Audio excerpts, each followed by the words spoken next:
anyone asks me, I'm gonna say, damn, I love them both. But deep down, music has always been that thing for me. Ever since I was a kid that I gravitated to. Like I said, I didn't grow up with movies. I put that into my life and it filled a very vital piece of my heart, but it wasn't the first love. So music was always the first love. But I do draw inspiration from film to make music and music to make film. So they work hand in hand.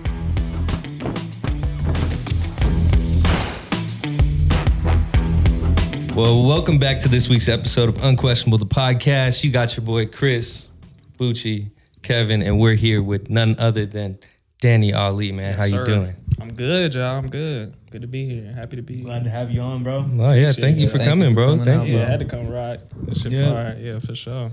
Nah, bro, but starting off, like, tell us a little bit about yourself, where you're from, who you are, what you do, and what you want to be known for. Sure. Yeah. I'm from Daly City. I'm an artist, videographer, creative director.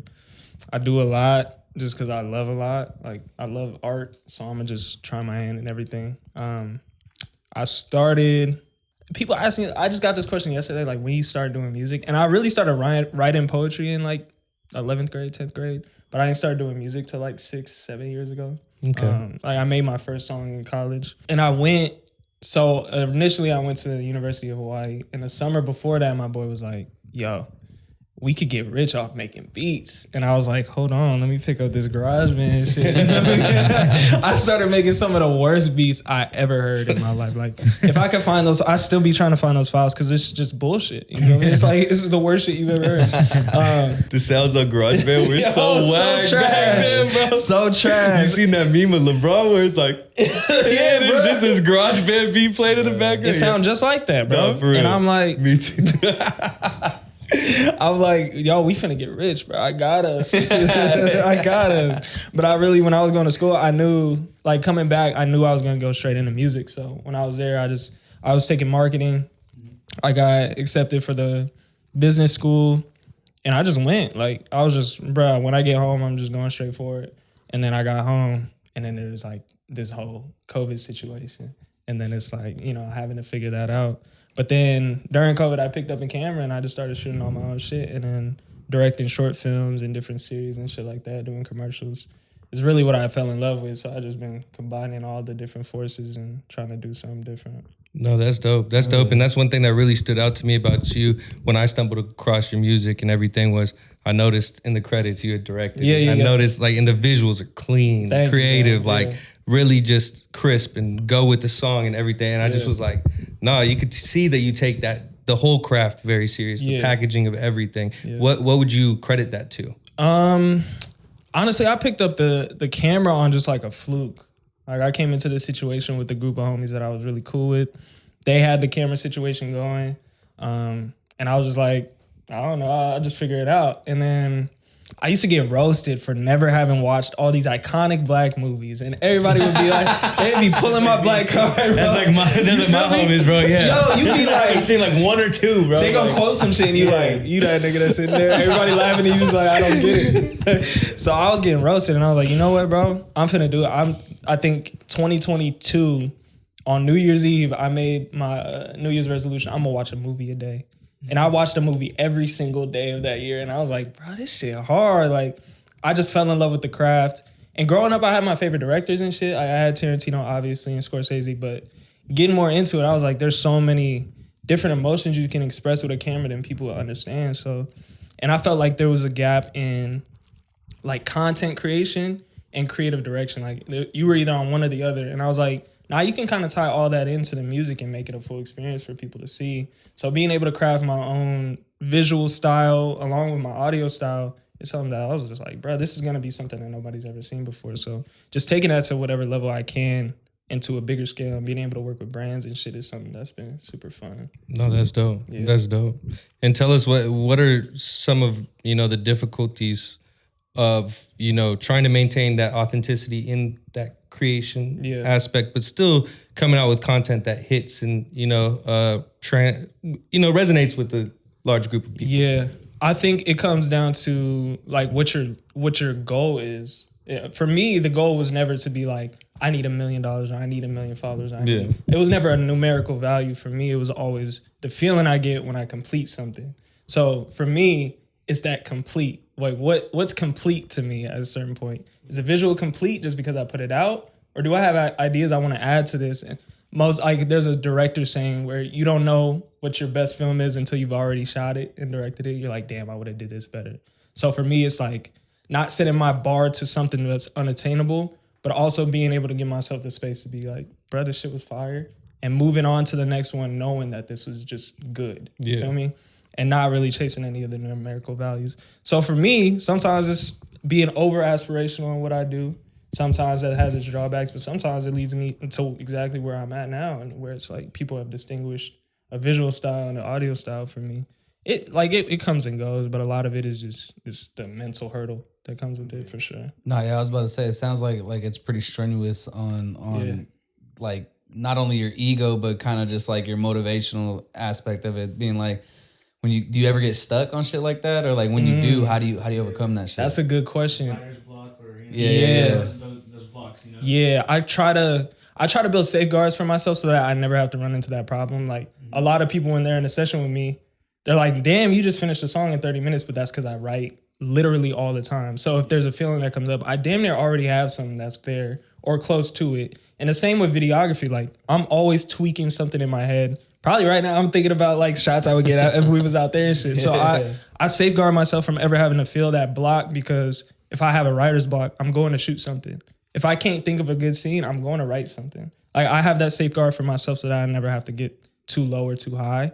But that mental block is still so real because it's art. Like you can't put a quantity on art. It's just art. So if it's not hitting, damn, it's not me. It's just not the moment. You feel me? It's not for this moment. So just try not to put too much pressure on myself, I guess. So with that being said, what do you do if like the ideas or the projects that you're saying like, oh, that's not me? Do you scrap them? Do you give them off to someone, or how you go about that? Yeah, it's a trick question almost, because there's no such thing as like, it's not real. It's just my head. It's just me saying that. So I'm nobody to rob the public of that. I'm gonna still give it to y'all. And I like in my head, I'm like, man, this one not gonna hit, but fuck it. I still gotta do it. Anyway, It's because if you don't shoot that shot, you're never gonna make it. So I put out everything I shoot, whether it's 3 months after or it's the next day. I just shot some shit earlier that's coming out tomorrow. Like that type of shit. But it's just being able to let it go and go back to the drawing board if you're not fucking with it and not overthinking shit. Really. Have you always been that way? Nah, I was super self-conscious. Like growing up, I was always a self-conscious kid for sure. And it's really because I grew up where I did, and it wasn't a big population of black people around me. I was always the outcast. So I always had to do something to fit in, whether it was just like changing how I was or hiding parts about my upbringing from people that I was close to so I wouldn't get picked on. I was like short, skinny as fuck. I graduated high school at $120. Like I was no imposing threat. But then when I came into the art situation, it made me more confident in everything about me, like the upbringing, the family part, everything just kind of came with it.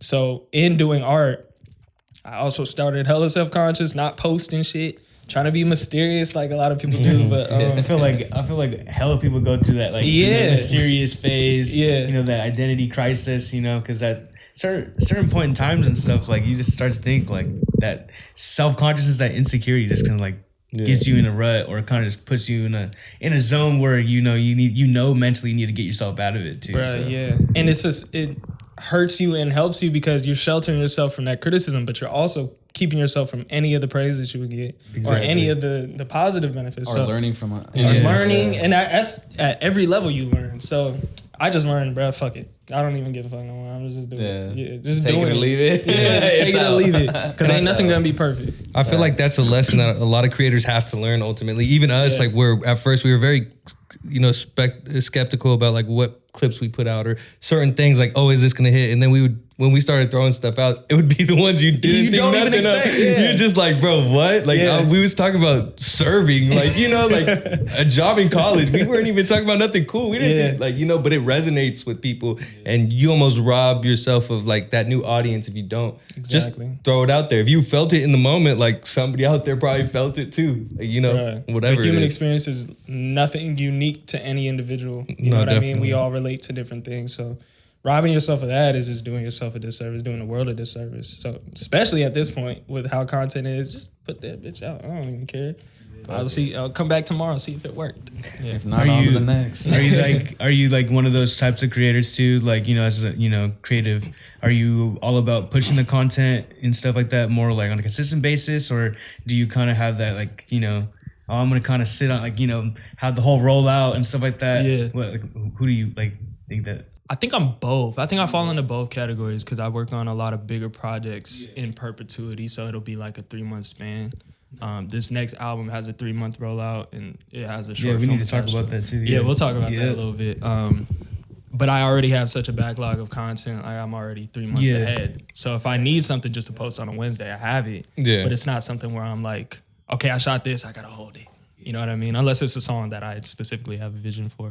Like Neutrogena, we shot that 3 months before the song came out. So I knew I couldn't post about it until we had confirmation from Neutrogena if it was gonna be green or not. But that's dope. Yeah, it's kind of both. I fall somewhere in the middle or a combination, I'd probably say. No, definitely. And with you, taking so much pride in both sides of the art, I want to ask you, is there almost one you favor sometimes? Or what you, like, I guess it's hard to say because they're all your babies, right? But just honestly, it's like which kid is your favorite? Yeah, exactly. Like, I don't got a favorite. I know, but I like that one. You're multi-talented, but like, what do you kind of hold closer to your heart in a sense? Your first love always the strongest, so it's always gonna be music. Yes, and sir. Anyone asks me, I'm gonna say, damn, I love them both. But deep down, music has always been that thing for me. Ever since I was a kid that I gravitated to. Like I said, I didn't grow up with movies. I put that into my life and it filled a very vital piece of my heart, but it wasn't the first love. So music was always the first love. But I do draw inspiration from film to make music and music to make film. So they work hand in hand. Definitely music though. With that being said, give us some of the inspiration you draw from both. Okay, so for music, I look at how if Tarantino was the most fire rapper, bro, he would be so cinematic with it, right? His beat selection would be so cinematic. He's so gory that shit would be cutting through, right? Yeah. So I look at him. Obviously, Scorsese, I already said. And then when I'm shooting film, I draw a lot from Kendrick. Like, he's kind of in the world that I exist in the creative direction sense, but his music is so cinematic that I'm like, damn, what would it look like if this song was this type of video? So he's my main, like, if I'm looking at a film, he would play the lead, if you could say that. He would definitely play the lead in it. And there's a lot of people that are even on a creative level that people wouldn't call mainstream that I look at as like, bro, they're so fire. Oblate Reed from Seattle does a lot of cinematic shit that I look at like fire as fuck, bro. And there's so many people, I'm not gonna name them all, but things like that, I just draw in a lot from life, just experiencing life. That's a crazy ass picture right there. That's something that looks like it's telling a million stories already. So something like that, I would just draw from and be like, how could I frame this? Frame something that looks a little bit like that, if that makes sense. That's dope. Yeah, for real. That's dope, dude. You talk about a little bit of your famous directors. You said Scorsese, Tarantino. Yeah. Name a few more. Tarantino, Wes Anderson, for sure. Wes Anderson's fire. Damn. Who am I thinking of? I can't think of bruh's name that directed Kick-Ass. That's one of my favorite movies of all time. That's one of my favorite movies of all time just because, bruh, you got to think about like, yo, this shit came out at the time it did and it's a superhero movie, but it's so just, it's in its own lane. It's so satirical, bro. You know what I mean? It's like it's almost like they're like making jokes about superheroes, about, like, but at the same time, like the story itself hits. It's a beautiful story. It's shot well. The writing is on point, and then they dropped Kick-Ass 2 and just fucked everything up. Yeah. So whoever directed that, I can't think of his name. Obviously, Christopher Nolan. Okay. He's probably the GOAT of right now. Coogler. Obviously. Coogler's been playing on. He's literally no misses, bro. You know what I mean? He's the one, and I feel like he's under Nolan's tree, so I think he's gonna end up being in there. And then what he did with an original screenplay in Sinners was just fucking magnificent. Damn, that's all I can think of off top right now. That's who I'm inspired by right now. I know there's one I'm probably missing. Yeah, I'm blanking. No, they're all up there. Yeah, I'm a fan there's of all too many. Too, bro. Too many. Yeah. This guy over here be watching way too many movies. Film for real? Yeah. We could go on movie head, bro.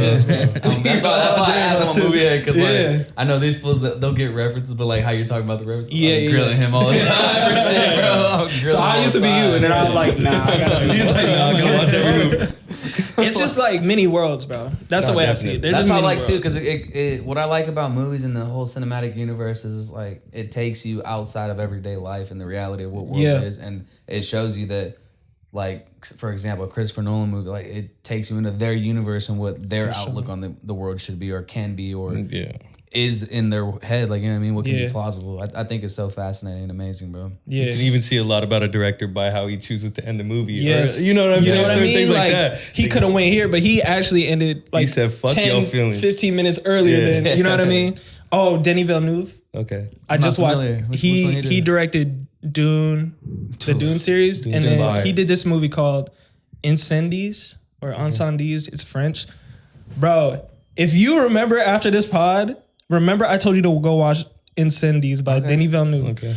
Bro, that's one of the best movies I've ever seen. I'm gonna check it out. Yeah, I'm gonna check it out. It's a long watch though. I love Dune. Dune was good. Bro, I told these supposed to watch Dune. They're like, I was like, you watch it yet? Because we're about to talk about it. They're like, I got like 30 minutes in. I watched the whole thing. The first one? Yeah, no, first and then I watched the second one on the... first one drags out hella long. Yeah, I watched the second one on the flight to Miami. Bro, that shit is magnificent. No, for real. 2 is crazy. Yeah, I think I watched 2 before 1, I'm not gonna lie. Really? Yeah. That shit was in theaters. I was like, let me just pop in. I was like, hold up, I gotta watch the first one, this is crazy. Yeah, that's fire. That's all I can think of. John Singleton, obviously. They're gonna come to me over the course of this shit. But that's dope though. What about music? Who, artist-wise, who you grow up listening to? What kind of sounds influence you? What do you like take the most for your inspiration? Yeah, I think one of the first, if I can remember correctly, one of the first artists I obviously dived deep into was Wayne. Like, that was when I was in 4th grade. So I was just every day. My brother was a Hot Boys fan, so every time he picked me up, he playing the CDs. So I had Wayne as like my major influence for mad years. Pac, obviously. And then middle and high school was more J. Cole, Kendrick, Drake, obviously.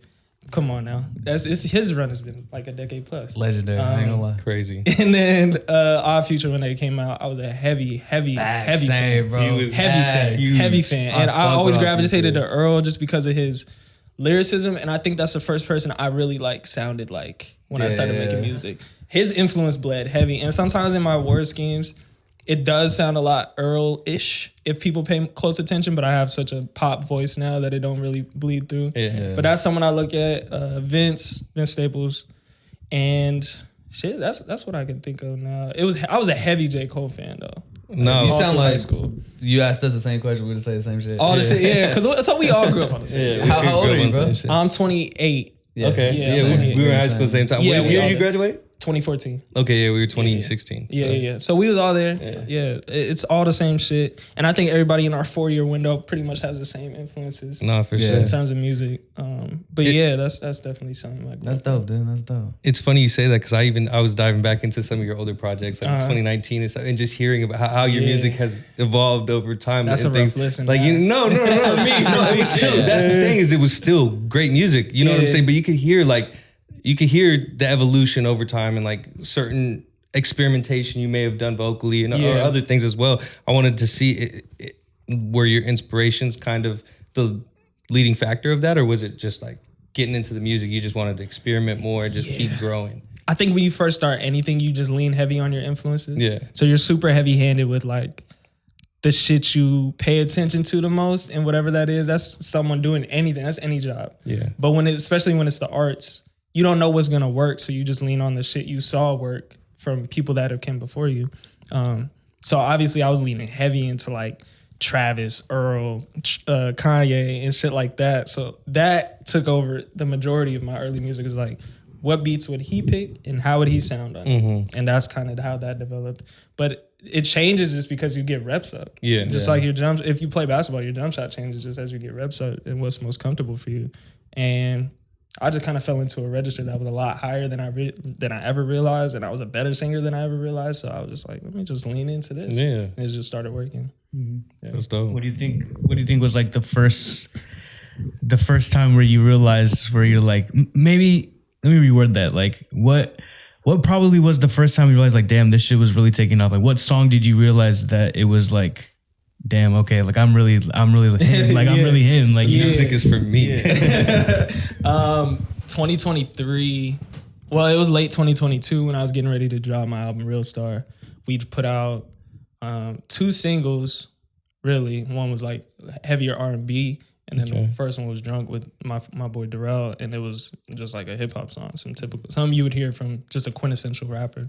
And then I had been sitting on this interlude called Session 134 for a minute, probably like at that point 7 months. I knew it was going on the album, but I knew it was gonna be like, oh, this is just gonna be an album cut. It's whatever. And I was super heavy on crafting albums. And then my closest homie, Ron, he was like, bro, just put that shit out and figure it out from there. This is a song. This is a beautiful song. And it's only like a minute and change. Just see how people fuck with it. I was like, going back and forth for like a week and a half. And I put it out. And then when I saw the response to that, I was like, oh shit, this actually might work. And that was my first time trying something in that vein. So that's like the first moment I realized, oh, it all clicked. Mm-hmm. Before that, I can't really remember ever being so sure of something that I put out, but that was the first time I recognized, yeah, this shit might work for sure. Yeah, that's dope. That's dope to hear. I was gonna say, talk about some new stuff you got coming out. I think I seen your page. You had just dropped something, like posted something, right? Down with Tub was fire. I gotta say, it was fire. I was listening. Yeah. That's a classic to me. Talked about him. Like me and Toe, our connection is so just locked in that we could do that. We could just wake up and do that now. But what I just dropped with Too Easy is probably one of my favorite songs I've ever made. Oh no, that song that you just dropped? Yeah, Jumping Out June the 30th? House. Yeah. That, honestly, they are an experience in themselves. Like Too Easy is probably the best production group in the Bay to me. They just, bro, they have such a keen sense of, and we're film heads too, so they just understand when I'm trying to craft something cinematic, they just go off with it, and I'm just able to do me. Outside of that, me and Toe got album 2 coming. But the next album I'm rolling out is just a bigger project in terms of being able to write a script for it and being able to work it into a real life setting. I honestly, for the inspiration for this next album rollout was a lot of Love Island that I've only watched an episode and a half. But I look at that. I'm not tuned in at all. No. I'm just seeing what the world it created and how it affected the world around it, and it's still, I guess, still going. Okay. Probably not by the time this shit's out, but the way it captivated the world. I think I took notes on that and what it did. Oh, that's dope. Yeah. And with you even saying that, like, it's funny because I was trying to think of the right word to say, but yeah, when you describe your music, it comes off as cinematic, like realistically. Yeah. Have you, do you have plans on, or have you already jumped into like kind of looking into syncing some of that into? Yeah, for sure. I think into films, and I got reached out to by a couple companies. And something's in the works, but it's not something that I've ever put out. I think that's one of my main goals, is making sure I make things for movies and shit like that. It's just making sure they all work together and making sure that the situation makes itself present. But yeah, for sure. And that's a huge compliment, bro. No, definitely. I can't take that compliment lightly. I really do appreciate that. No, definitely. You see other artists, like Vince is another one that I think of a lot, where a lot of his projects are very, they're very cinematic. They get heavy syncs because of the sonics behind it, albums and things like that. And now that you say that, I'm like, that's what I was thinking the whole time. Like, that's definitely. Even that recent song, dope. I love that honestly. That's just fire. I think that's a song I've listened to the most in my life that I've made. I just spin that shit all the time, bro. That's a beautiful song. That and Neutrogena are just 2 songs that I think are quintessential. Those are beautiful. Dope. What's your dream collab? Dream collab. Both visually, directing, and then the music side too. You did it right. Fuck, because I was finna get in. Which one? Dream music collab. I'll say right now, my dream collab is with Tyler for music. Facts. And for film, dream collab, me directing. I would love to direct Leo. As I just said, it would be Leo. Damn, let me say something black, because that sounded kind of... He said, let me say something black. Why are you say to Leo? Roast me in the car. I don't remember bruh's name that plays Sammy in Sinners. I feel like I could, as a director, he's new. Yeah, he's a new character. I can pull a lot out of him to give him some dynamic range. And he can sing too. And can sing. That's all you need. They said that he used to be a background vocalist for her. And that's how he kind of got his name. What? The buzz. That's hard. That's crazy, because he really came out of nowhere with just. And that's why I was like, who is he? And I looked into him a little bit, and then he had like a little interview and he was saying that he used to be a vocalist. He's from like LA too, huh? I think so. Yeah, that's fire. Oh no, he's from New York. Is he? I saw an interview and I was like, damn, that accent thick as fuck. Yeah, the New York. Wait, let me now get y'all started on accents. Then let's see, for film. Yeah, so I would direct him, and if I was an actor, needed a director. Damn, that's tough. But I think right now I gotta go Jordan Peele. Cause that's just fire. That's just fire. I think it would just be fire. Cause he's left-brained as fuck. Nah, for his come up from the comedy whole Key and Peele spit, and then fucking the fact that he's doing all these serious ass thrillers, scary movies and shit. He's a conundrum, bro. Him and Donald Glover to me are just two people like. Their brains got to be examined or some shit, bro. Because that shit makes no sense. They both went left field with what they did right after. That's how you do it. You just got to go all the way left. Yeah. I think those are my 3 collabs. That's crazy. Hard. Yeah. That's hard. Speak about that a little more, though. Like when you talked about you think you could get a lot out of certain actors. Like, how does a director how can a director get more out of the people? You reverse engineer it. So you don't write a script and plug somebody in. You have to write the script around it. This is from someone with no technical knowledge, not a single ounce of film school. I don't know what the fuck I'm talking about, except I know what I'd like to see. And I feel like it makes the most sense in my brain. Now, how hard is that? No fucking clue. I shoot and direct on my own shit and act in it. So, but just being able to make someone be comfortable in their role instead of like building a role and being like, okay, get comfortable with this. Making it something where you're kind of reverse engineering the process seems like it would be the best idea. Just talking to them like, yo, what you into? Like, you know what I mean? Just having that conversation. And the best what's the word? The best roles, the best performances by actors. You see them in interviews and they're talking about the same. They kind of say the same similar thing. They're like, yeah, well, working with so and so was such a blessing because it's like I worked with fucking Todd and he wrote the script and then tried to plug me in. Whereas you work with this guy and he's letting you give that more creative feedback, letting you kind of get the free reign of you being an actor. You come to your job. Like exactly. And it becomes less like a transactional relationship and you guys actually build, which is why the best directors have their guys. Yeah. Like every best director has their guys. That's why you see them keep you know what I mean? Up like, every Wes Anderson movie, you know who's going to be in it. Exactly. But yeah, I think that's what I mean when I say I would be able to pull a lot out of them. That's dope, bro. That's a different kind of mindset that I think these guys too. You don't really think about it like that, so it's really interesting to pick those thoughts out of your brain, bro. For sure. Yeah, I like to just get perspective. I got a question for y'all. What's y'all favorite Pop-Tart flavor? S'mores. Heat it up. That's the worst one. Don't say brown sugar. Don't say brown sugar. Second worst. Don't say brown sugar. Man, we got a bad. Are you gonna say strawberry? Strawberry unfrosted. See, that's why I know you're wrong. Come on, man. I ain't trusting. Look, you turn 23. The sugar shit is low key out. Oh, you're right. Like you think about it, I haven't wanted that sweet ass Pop-Tart since I was like 22, 21. No, that's I don't even think I've eaten a Pop-Tart since that age, honestly. I don't eat them much, but growing up, I had to have the s'mores. Nah, I feel it. I was always like a cookies and cream one though. Bro, that's something to talk about though, for sure. Like thinking about it, like growing up, bro, toaster strudel or something. I needed like extra packets. Now I'm like, ooh, that shit's sweet as a bitch. What the fuck? Like, your taste buds really be like, nah, keep that sugar away. You're like, what the fuck was wrong with me? That shit's manny. We used to put hella sugar on everything. Nowadays, bro, like Crumble cookies, I can look at it and my fucking 2 stars. I got it, man. I got a confession, bro. I said all that shit, and I'm about to contradict the fuck out of you. Like Crumble cookies. I'm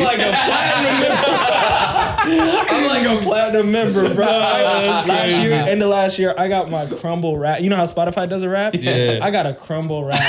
Damn. I was like, nigga, they put you on blast or what? Bro, they was like, you spent XYZ. Damn. I was like, fuck. You averaged X cookies per visit. I was like, damn, I got a problem. I got a problem. They gotta run the chat. Hey, Crumble. Let's talk, bro. I do film. Let's talk. I'll score the whole shit. Running up with them sponsors, bro. Hey, I saw y'all got the Kardashians. Hey. What's up? What's up? That's funny as fuck. No, but that's just true, bro. I be watering down my lemonade. I water down my Kool-Aid, whatever it is. Yeah. I can't be drinking shit that's just sugar, dog. Oh, yeah. Like any type of like special occasions where it's like a cake, ice cream, all that stuff. They would be like, oh, take a piece, and I'd be just like, take one bite, and that's it. I'm like, dog, I just can't even do it. I'm gonna sit that shit down. Like, don't even give me the piece, cause I'm gonna just waste it. Nah, that's real. That's real. That's good answers. I mean, they were the worst flavors, but you answered. I'm basic, bro. I like the brown sugar. That's can't go wrong, I guess. Yeah, that's fine. Nah, it's either one. You're on one side or the other. You like one of them sweet ass ones, or you like the strawberry. The basic, that's what it is. What's your go-to bev? Coffee, bro. Disrespect. Creamer, Starbucks style. How you drink it? Black, bro. That's how I drink. Yeah, I can't be like I said. The sugar is just like I eat it. I'm very strategic with the sugary snacks I eat. So if I'm wasting it on my bev, it's like, what are you doing? Why are you eating sugar with your sugar? You feel me? Why you got all that sugar? Nah, yeah, I used to drink it with hella creamer. I used to be into like the Starbucks fucking sugar ass drinks, and then I think maybe like 4 or 5 years ago, I just started drinking it black because it's way too much. At this point, just inject it in my veins. I don't need it. I was about to say, and I'm hella big on like, I'll probably get hot takes on this, but I'm hella big at like against fucking like those motherfuckers who like, I need a Diet Coke and it's like 10 a.m. Oh shit. So I'm hella again, like what the fuck do I look at them so crooked, like why are you drinking a soda this early for breakfast? But then you drinking a fucking coffee with twice the amount of sugar in it, so it's like caramel frap. Talking about extra fucking chocolate on it. Chocolate chip frappe. You like, bro, and looking at the Coke inside. Come on. The fuck are you drinking? Exactly. Sipping away. No, yeah, somebody will be judging, but drinking a fucking Dutch Bros that's like 3,000 calories. I don't know what Dutch Bros is, bro. Dutch Bros isn't human, low key. No, I used to be on it. For real? I don't know how though. I can't. Bro, I can't anymore. I can't even do like a red white. Your stomach will hurt after like half a drink. I'll get a cavity the next day. First sip, you feel that shit forming. Yeah, you're like, fuck, my jaw throbbing right now. That's funny. I can't do it no more, bro. At all. This is crazy. Reckless. No, but going back to your music, bro, I want to ask you, coming from the Bay Area, what's the most Bay Area thing about your music? The recent shit is super Bay. Like, I lean super Bay. After the project with Taupe, it was never really, I mean, before that, it was never really a bag I explored too much because I felt like, yo, if you're going to be here, you're going to hear that in abundance. And a lot of people were coming up using that sound. So I prided myself on going super hard left. And it worked, but I also wanted shit where I could have fun at home. You feel me? Like sometimes I just want to be able to rock. Like if I go to Oakland, I want to be able to play some shit that an Oakland nigga would be like, ooh. You feel me?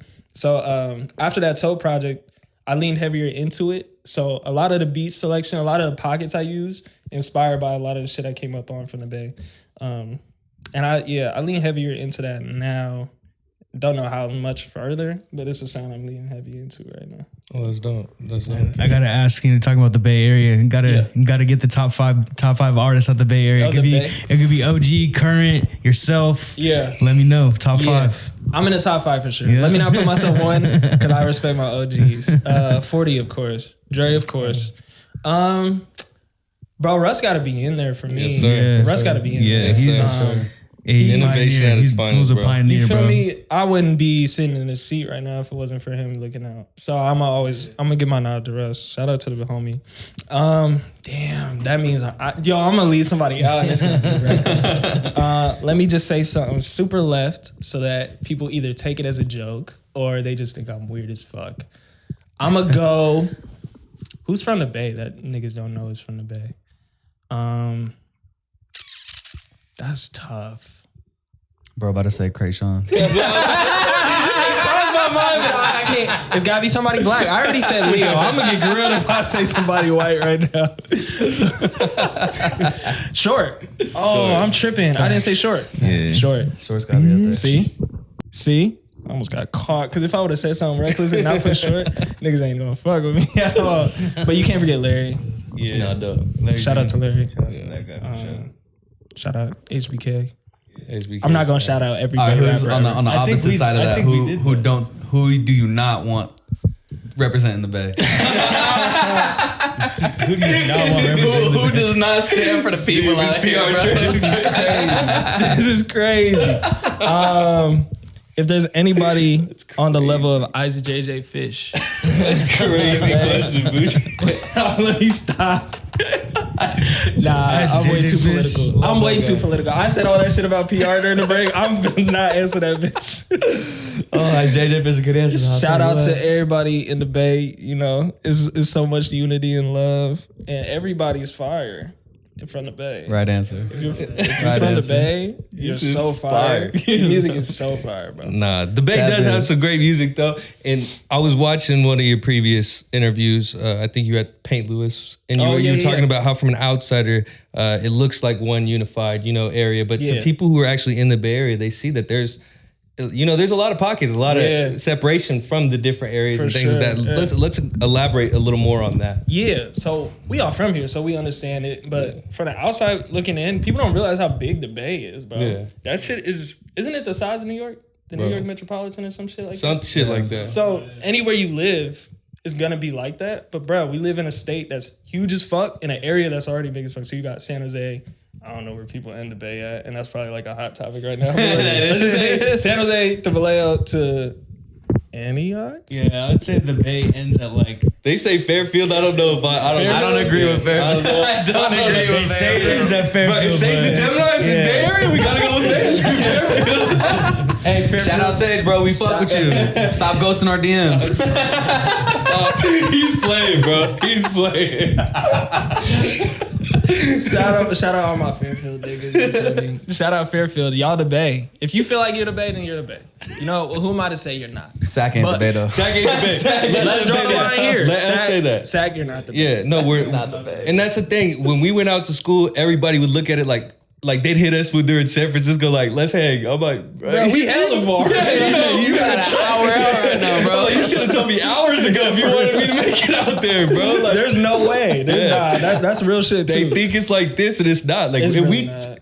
Everybody from Sac takes pride in Sac. That's the thing. Yeah. Huge Kings fans, huge, about Sac food, Sac culture, anything. So it's it's two separate things. It can be its own thing and still respected. Sure. You feel me? It doesn't have to be the Bay to be respected. No, for sure. It's just when you're talking about how big the Bay is, you're like, nigga, there's not very many similarities between a San Jose nigga and a Vallejo nigga. But you don't realize that if you're from Wisconsin. You feel me? You're like, it's the Bay Area. They're all in San Francisco. No, we're not. It's all actually a lot different. Yeah. But it's all love. And it all comes to love. Like you said, even the culture from the different cities, even people act different. Like you can almost tell when somebody's from different areas. Like that's another thing I was thinking of. It's like you could tell he's from you can tell. You know what I'm saying? Like it's crazy. It's not crazy to us because we grew up around it, but that's actually crazy. Because it's like 15 minutes away and be like, yo, Lingo's that different? Like, come on. My boy from Boston visited and we were working on this joint together, and he was like,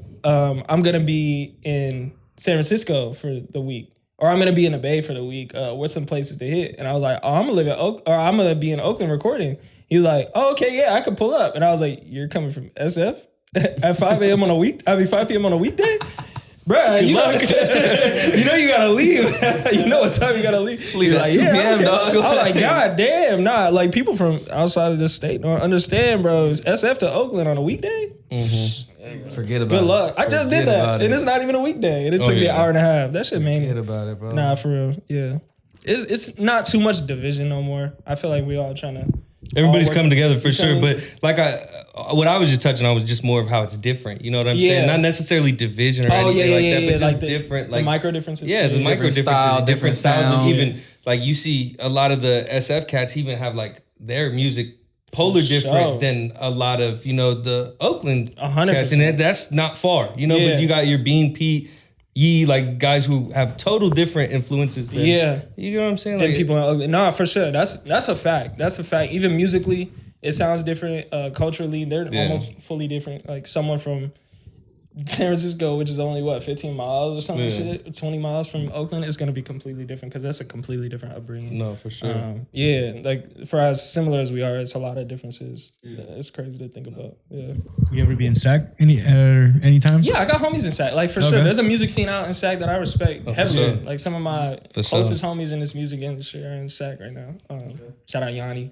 He's honestly Yanni's dope. He's honestly a fucking he's a cat, bro. He is probably my favorite artist right now in NorCal. Like I could listen to his music all the time, and I got put on to him randomly, and now we just locked in. So shout out, and Gino's in SAC, Louis Gino's in SAC, Jakari super fire. I'm probably gonna forget some people, but SAC got a whole scene. For sure. I'll be up there for sure. We got a few on the pod already. We want to get a few more, and it's SAC's always had. I will say SAC's always had a budding music scene. Even since we were in high school, they've had some quality talent. It's just about getting it out to the national level in a sense. And I think bridging that gap, being able to bridge it to the Bay and SAC is super important too. The accessibility of everything. I think that's why Mozzie was so successful, is because of the one mob shit and just being able to be so popular out there but still popular out here, and like you said, that's huge. It is. Whereas like you go to an LA area, like their stars kind of are in San Bernardino, in the IE, in Bakersfield. Like it's bigger than just out the region. You know what I'm saying? So it's like, I think that's what you said is big. You got to get outside of just the county, get to those other regions as well. Bridge that gap for sure. No bullshit. Yeah, no, SAC is a whole entire different place in its own entirety compared to the Bay Area. Yeah. It's just like, I don't even not trying to jump back onto that topic, but I don't even know how people would compare it, not compare it, but say it's a part of the Bay Area. Like it's its own shit, bro. It's the valley, but I just think it's just because everybody thinks it's like San Francisco, Sacramento. If it has its own basketball team and shit, it's a whole entire different area. Facts. Where do you guys think the capital should be in California? That's a hot take, because I don't think Sacramento, it should be in SAC. Even though I don't even know how it got Bakersfield. I'd say probably San Francisco, the Silicon Valley, wherever the most money is pumping from. Yeah, I guess that's facts. But because New York's capital is Albany, and Albany ain't really on shit. Nothing. Respectfully. I spent 2 summers in Albany, and it was the longest fucking time of my life. I loved it, but it's SAC. Like, be careful, bro. You're gonna have people coming in your comments, bro. In the comments. Like, don't be talking about Albany like that. Troy, Schenectady, Albany, all that like Tri-City area was my stomping ground for those summers in college, bro. And it was hell. So I'm just gonna say, you don't have to be lit to be the capital, is basically what I'm saying. Because Albany wasn't lit. It wasn't lit. What sent you out to Albany? I had a homie, one of my closest one of the reasons I even do music to begin with, I met him in Hawaii, and then he moved back home after our freshman year. So one of the springs and one of the summers, I was just like, bro, we're just going to push out there and just make music. So one of the summers, I just kind of sprung the idea, 2 weeks notice, and I was like, yo, I'm coming out there. And he's like, bro, I got work. So I don't know how we're going to make this work. I literally was in his house. His mom was like making me food every day. He was at work till like 3 a.m. I was like, fuck, why did I do this? And I had no car out there. But I spent that summer out there and learned a lot about Albany. That's dope. And it wasn't like fun. That's dope. I still enjoyed it. Do you have any other memorable or notable story from college that you think shaped you into the person and artist you are today? Y'all remember the ballistic missile crisis that happened? Yeah. Like they pump faked us with a ballistic missile. Yeah. I was in Hawaii for that. So that was interesting to say the least. Thinking I was gonna die in a place I hated. I spent so many years like, damn, I'm ready to get out this bitch. And then for that to happen, I was like, yeah, this is God playing like a sick ass joke. Cause if I was to die on this bitch by a ballistic missile, I would probably be sick. But I learned that shit ain't really all that bad in comparison. Cause now I'm just fearless, bro. You can just get hit with a missile and you can't do nothing about it. I was taking a shit. I got the alert and I was like, fuck, we about to die. I'm sitting here on the toilet. That's crazy. College taught me a lot about myself that I probably still don't even recognize because it's just like daily life now. But I moved out there when I was 17. So it was like, I'm on my own. 17, no parents, no 5-hour flight to get home type shit. It was fun. But it was also like hell in a fun way. Did you get island fever? Hell yeah. Out there? That's what we was talking about off air. I got whatever y'all felt that last 2 days of the cruise, 3 days of the cruise. I felt that like year one, bro. I was ready to be out that bitch. He's like, bro. I almost went to Hawaii too. Yeah, that's what we was talking about too. Yeah, and then my aunt, she went out there, and then that's the one thing her and like my whole family told me, like, don't do it. I got island fever like 2 months in, and I was like, fuck. And once you get it, you're like there. Yeah, you're like, fuck, too late. It's too late. Gotta get at least 2 years in. I gotta get these GEs done. Gotta get these GEs done. Like, I ain't going back to a junior college. But the one thing that you can leave, that student loan bill gonna come right with you. Yeah. So you might as well finish it out. Yeah. That's all I just kept thinking about. And it was worth it too. Like, I learned a lot about just people. Because I could have easily came back home and went to SF State and just got the same type of education. But I don't think you learn about the world enough just being in places you're comfortable. So being in a place, living for 4 years in a place I was completely uncomfortable, told me like, you can literally do anything you want. No, I definitely agree. I think you learn huge lessons being away from area you're just comfortable and navigating in, and even culture might be different, or just things. It teaches you a lot about how to, not only embrace other people's and learn different things, but also just kind of navigate in situations of uncomfortability. You know what I'm saying? And like if that ballistic missile shit had happened at home, fuck, like I'm already comfortable. Yeah. That's fucking whack. I would have never learned. Stop fucking around with the ballistic missile. I'm gonna stop joking about that because I was dead ass scared. He was crying. He got videos of himself. Bruh, they had Magic Johnson on the island in a bunker. I was like, why this nigga get a bunker? He got AIDS anyway. Let me in the bitch. That's how it is. He ain't lasted too long. Don't save him. This is childish. That's so Save the youth. That nigga's childish. He said he got. Never mind. He's already done the great things. Let me get mine. Bro, I got 4 rings. I'm good. Like, I need me some life to live. Exactly. My chapstick. That's funny. No, but speaking of college, you said you made music while you were going to UH. Yeah. Did you get involved in the music scene out there at all? Did you work with other artists? Nobody popping. Like, I don't think any like real ground was made in establishing a footprint. But now when people hear that I'm from Hawaii, they're like, oh, you gotta come back and blah, blah, blah. But I wasn't really like putting myself out there like that. So it was basically me in a dungeon making music and learning how to be good. It was, I think Hawaii's super unique too, because they have like a scene going on right now too. Like they have their own shit going on, which is super fire to look at. And there's a lot of people from the Bay that go to UH. So I was just meeting people from the Bay and then making connections that way. I can't think of anybody that's still doing music that I was making music with.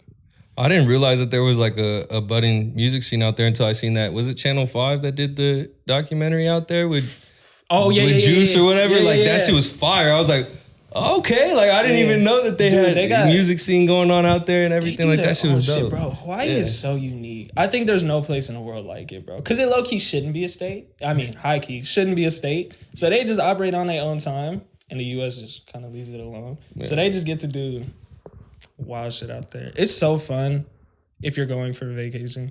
I think about that all the time. If I was only there for a week and a half, I probably would have loved it. I would want to go back all the time. I was there 4 years. I didn't need to be there.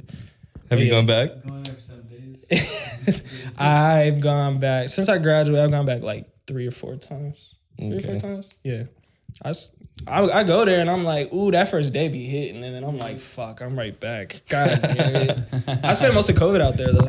Like 2020. I spent most of 2020. We went out there because that's when we graduated college. So we took our graduation trip out to Hawaii. To Hawaii, and bro, all the bars were closed. Like there was one that would let us go into like midnight or whatever. We got a fucking booth just to do it. Like got a bottle just to do it. Nobody's in there. We're just, it's 4 of us. We just graduated. Yeah. And was like there was people in there. It's just it was during the time where shit was at like different capacities. Like like 50% capacity, or we can't be at that capacity type shit. You know. That's super wild. But I mean, we made the most out of it though. It was still a good time. Yeah. So. I think Hawaii is so unique in that way too, just because, damn, it's like a perfect place to spend that type of quarantine, but at the same time, shit be just blowing you. Like, yo, y'all went out there for your grad shit.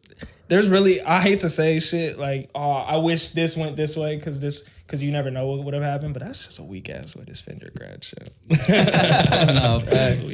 didn't know no better. We just were trying to do something.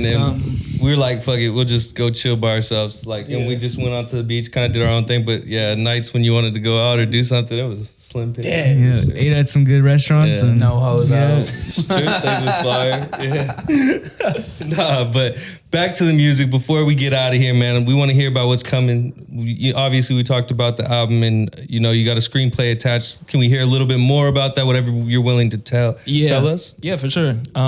It's in the final stages. It's called Ollie World, and it's gonna be an experience. It's a real life experience. That's pretty much it. It comes with a screenplay and an album, but it's life. It's just life. That's dope. Album about life. Looking forward to that shit, man. That sounds dope. Is there anything else we could look forward to? I know you talked about, other short stories and other things. Is there anything else we can look out for? Yeah, Ollie TV. Ollie TV is coming. It's just gonna keep coming. Pause. And I'm about to be just doing things because I love it.